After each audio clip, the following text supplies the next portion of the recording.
जय नरहरी. सोनं झालं खूपच स्वस्त. एकाच दिवसात चक्क इतकी घसरण.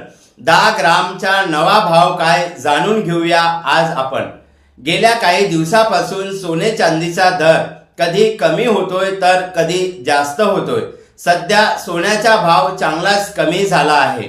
त्यामुळे लोकांना दागिने करण्याची चांगली संधी चालून आली आहे. सध्याच्या सोन्याचा भाव काय आहे ते जाणून घेऊया. गेल्या काही दिवसापासून सोन्याच्या भावात मोठा चढ उतार होताना पाहायला मिळत आहे. सोन्याचा भाव कधी घसरतोय तर कधी हाच भाव वाढत आहे. सध्या 22 एप्रिल रोजी सोने पुन्हा एकदा स्वस्त झाले आहे. सोनं सध्या स्वस्त झालं असल्याने त्याचे नेमके भाव काय आहेत ते आकड्यात सांगायचे झाल्यास मुंबईच्या प्रत्येक 10 ग्राम मागे 24 कॅरेट सोन्याचा भाव 540 रुपयांनी घसरला आहे. कालच्या तुलनेत ही घसरण झालेली आहे.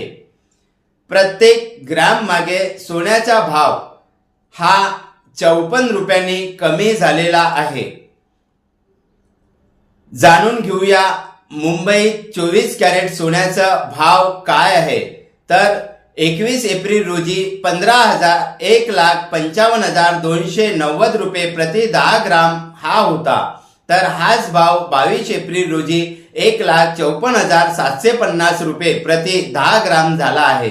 म्हणजेच एकाच दिवसात सोने 540 रुपयांनी स्वस्त झाला आहे. 1 ग्रामचा सोन्याचा भाव सांगायचा झाल्यास 21 एप्रिल रोजी 24 कॅरेट सोन्याचा भाव 15,529 रुपये इतका होता. तर हाच भाव 22 एप्रिल रोजी 15,475 रुपये प्रति ग्राम झाला आहे. म्हणजे सोनं प्रत्येक ग्राम मागे 54 रुपयांनी कमी झाला आहे. आता भविष्यातील सोनं असंच कमी होणार का असे विचारले जात आहे. आपण सोने किंवा चांदी ह्या दागिन्याची खरेदी करत असताना सोने आणि चांदीच्या भावाचे जे एक्सपर्ट आहेत किंवा आपल्या नजीकच्या सोनार व्यावसायिकांना सुद्धा आपण खरेदी करण्यापूर्वी पूर्ण माहिती जाणून घेऊ शकता. आपणास आजचे सोने आणि सोन्याचे भाव कसे वाटले ते कॉमेंट्समध्ये नक्की सांगा. आणि सोने आणि चांदीचे भाव रोज असेच एकत्र राहण्यासाठी आमच्या स्वर्णकार समाज प्रसार वाहिनी ऋग्वेद सुवर्ण वार्ता ह्या चॅनल